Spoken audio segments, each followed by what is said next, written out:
Bonjour à tous, bienvenue dans ce Godzilla News. Donc il y a beaucoup d'informations que je voudrais vous partager dans cette vidéo, notamment Pacific Rim, Pacific Rim 2 qui serait imaginé par Guillaume Del Toro. Il vient de l'annoncer aujourd'hui, qu'a été rassemblé le film. C'est lui qui avait réalisé Pacific Rim 2, Megamind, euh, et le titre japonais de Sonic 2. Donc là, on va commencer par Pacific Rim 2. Donc il faut savoir. Attendez, ah voilà, page. Donc il regrette beaucoup que c'est pas lui qui a fait la suite du film, parce que vu que le 2 a été un gros bide, donc là, du coup, voici à quoi ressemblait cette suite si c'était lui qui l'aurait réalisé. Donc voici les petites infos. Le méchant était un technicien qui a inventé quelque sorte l'Internet 2.0.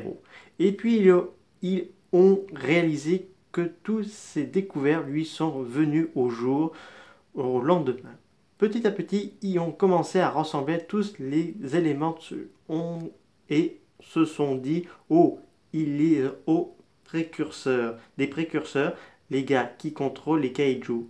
Et puis nous aurions découvert que les précurseurs c'était nous, mais dans un millier d'années dans le futur. Donc il faut savoir que les précurseurs à la base c'était une forme évoluée des humains qui auraient été contrôlés, enfin qu'ils auraient évolué dans une forme totalement différente. Et après il a marqué, il a dit, il essayait de terraformer, de réinventer la Terre pour survivre. Wow! Et nous étions dans des bicobinations qui nous faisaient ressembler à des aliens, mais nous en étions pas, nous étions dedans. C'était un paradoxe vraiment intéressant. Mais bon, là cette suite n'a pas pu le jour. Mais il faut savoir que Makomori aurait pu avoir un rôle plus important dans cette suite que la version qu'on connaisse. Mais malheureusement, il n'a pas pu le faire parce que Game Del Toro était pas mal occupé. Donc Pacific Rim 2 Uprising a été réalisé par le Mexicain, je ne me rappelle plus trop son nom. Donc le score du Pacific Rim 2 a eu 300 millions de dollars au box-office mondial contre 400 millions de dollars pour le premier. Mais là encore, le film a été sauvé par la Chine parce qu'il faut savoir que maintenant que Legendary c'est une produit chinoise, donc là du coup après, avec la bande-annonce de Godzilla Kong, il y a Guillermo del Toro et vous souhaiterez faire un film de Pacific Rim, d'autant plus que Godzilla Kong ça a été un gros succès, donc là du coup ça intéresse beaucoup faire un Pacific Rim, donc là du coup on n'a pas d'infos pour l'instant, donc affaire à suivre. Donc là on quitte les robots géants pour un petit robot, donc vous connaissez peut-être sûrement Mega Man, donc Netflix va récupérer l'adaptation du jeu vidéo pour faire une adaptation en film en live action. Donc avant d'aller plus loin, il faut savoir que Cowboy Bebop, la série en live action, était un gros échec. Et c'est tant mieux parce que personnellement la série en live action était pas très bonne. Enfin j'ai vu quelques images mais j'avoue ça m'a pas trop plu voir cette série en live action.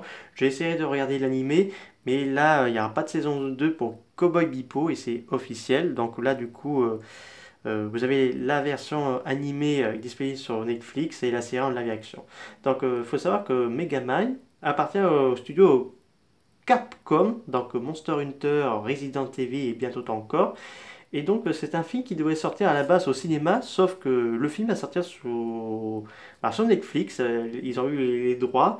Donc apparemment ce sera en ce film sera développé par les par Maston Tomlin, donc le Batman, Project Power, qui va écrire le scénario avant de disparaître l'actualité parce que ce projet avait disparu pendant un petit moment et là il fait un peu parler de lui là depuis quelques temps et donc là on se pose la question parce que surtout faire adapter un jeu vidéo en live action ça a été un gros succès, notamment Sonic en 2020 où il était à battre des records. Pokémon Detective Pikachu en 2019 était parmi les grandes adaptations qui a eu un gros réussi au box-office mondial.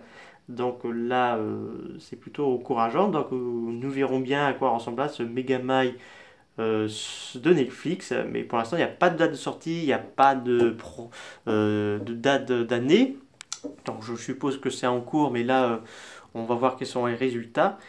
Et pour quitter cette vidéo, je vous tiens au courant que le titre de Sonic 2 au Japon s'appelle Sonic Tai Knuckles. Donc le titre japonais se fait honneur et même très hommage au Kaiju Ega, c'est officiel. Les Japonais ont annoncé que faire ce titre, ça rendait hommage au Kaiju Ega, notamment au Mothra vs Godzilla, Godzilla vs King Ghidorah, parce que le titre est japonais est très beau. Ça fait très penser aux anciens titres du Kaiju Ega. Donc là, c'est très touchant que les Japonais ont pensé beaucoup à ça, d'autant plus qu'ils ont hâte de revoir Godzilla parce qu'on sait que la Toho, eux, ils veulent relancer la franchise. Et donc là, le film Sonic sort en avril 2022 en France et je crois dans le monde entier. En tout cas, j'espère que cette vidéo vous a beaucoup plu. N'hésitez pas à me dire ça dans les commentaires. Je vous dis à très bientôt. Au revoir.